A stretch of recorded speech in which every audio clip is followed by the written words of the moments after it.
मित्रांनो, तुम्हाला माहिती आहे का, महाराष्ट्रात असा एक प्राणी आहे जो फक्त भीमाशंकर या भागात जास्त प्रमाणात बघायला मिळतो.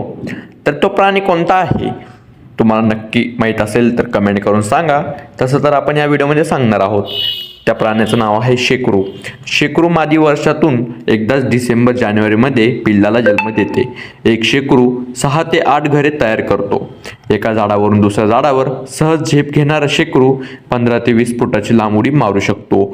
शेकरू ढाळ्या व पाणी वापरून गोलाकाराचे घरटे बनवते. सुरक्षेसाठी हे घरटे बारीक फांद्यावर बांधले जाते, जिथे अवजड परभक्षी पोहोचू शकत नाही. शेकरूचे वजन 2 ते 2.5 किलो व लांबी 2.5 ते 3 फूट असते.